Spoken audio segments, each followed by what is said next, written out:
Ornaments are such a popular gift for the holiday season, and personalized ornaments that look like stained glass are even better.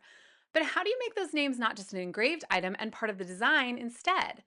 Hi, I'm Katie Devlin of the Laser Foundry, and in today's workshop, I'll show you how to weld your text to a shape to get that crisp cutout look over a tight fit stained glass design. To do this, we'll cover designing the shapes we need for our ornament backer. We'll use a design from the LightBurn art libraries. Welding text to an outlined shape to make one new shape. Using Kerf offset to create our press fit stained glass design. Supplies you'll need for this project are acrylic colors of your choice. I've chosen a color for the tree, two colors for the stained glass, a color for the outer layer, and one for the name. If acrylic isn't a material you work with or your laser isn't compatible, you could get a similar effect using wood pieces and painting them, or play around with different types of wood for different colors.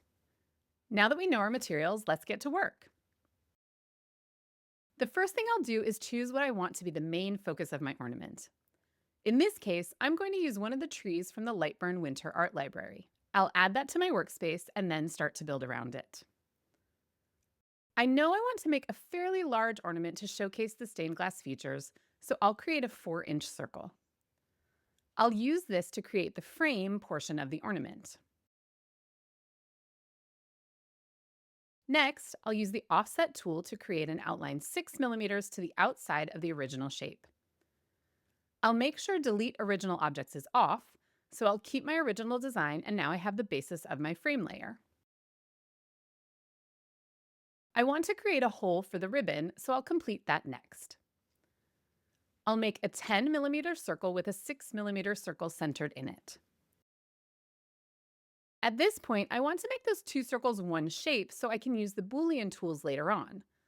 So I'll group these items together using the shortcut Command G on my Mac. I'll center this circle on the top and use my Boolean union to create the one outline. Now that I have that shape, I'm going to copy it and set it aside for later. Next, I want to place the tree in my ornament frame.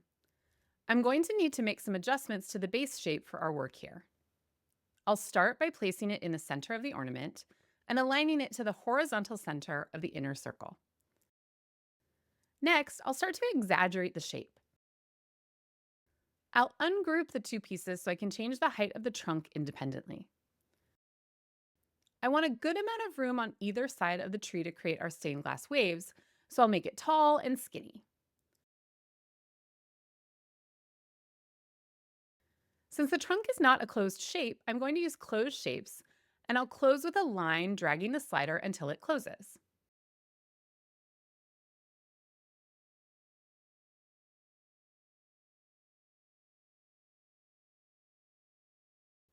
Once that's complete, I'll use my Boolean tools again to create a solid tree. Now that my tree is the size I want, I'm going to use my offset tool again to create the holder shape for my tree piece. I'll offset the tree by 1.5 millimeters in both directions using the corner shape. I've found through testing that the 3 millimeter thickness keeps the shape from being too fragile and breaking as you press fit your other items into it. This is a great base shape. At this point, I like to make another copy in case I want to change anything later on. Now I need to make the tree and the outer frame one piece. I'll select both portions of the tree and use the weld tool to make them one piece. Then I'll select the tree and the inner portion of the frame, and I'll use my Boolean assistant to make sure that I get the frame to look exactly like I want it to. In this case, I'll use the subtract B from A to achieve that shape. Great, now I have my frame ready to add my waves. I'm going to use my pencil tool to create the wave shape. I'll start by placing my first node on the inner circle, make a new node by clicking about halfway between the edge and the tree and dragging away to make a curved shape. Then I'll place my third node on the tree edge and hit escape. I can now manipulate this shape using my node editor. I can use the handles on the node if I need to change the points. I'll drag the center node until I have a nice soft wave. I can use this line as the base for the opposite side as well by simply manipulating the nodes. I'll duplicate the line, Then using the node editor, I'll add nodes on the line of the tree and the inner circle, then delete the nodes that extend beyond. I'll create the remaining waves using these new shapes as my baseline. Once I've created the waves, I need to turn them into outlines like the tree to serve as frames for my stained glass pieces. I'll offset the lines by 1.5 millimeters in both directions, this time using round edges. I'll then move the shapes until there are no jagged points or odd bumps between the wave shape and the tree or inner circle.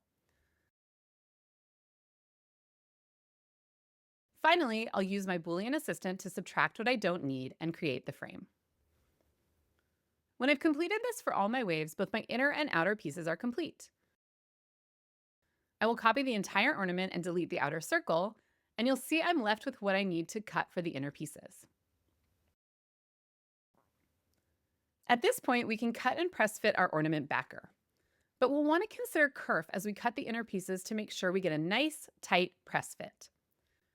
We need to do this because the laser beam removes a small portion of the material when it cuts. This is called kerf, and we need to add that back to the size of our shape to fit it tight in our frame.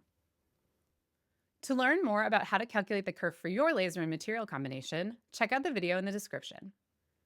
I've determined that for my acrylic pieces and my RF tube CO2 laser, I need to use a kerf offset of 0.05 millimeters.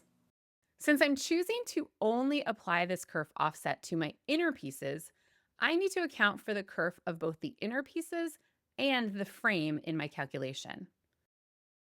So I need to use a kerf offset on my inner pieces of 0.1 millimeter outward. This will enlarge the shapes by 0.1 millimeter as it sends it to the laser. This is a great tool because it means I don't need to manually create the offset. I can allow LightBurn to do it in processing the job.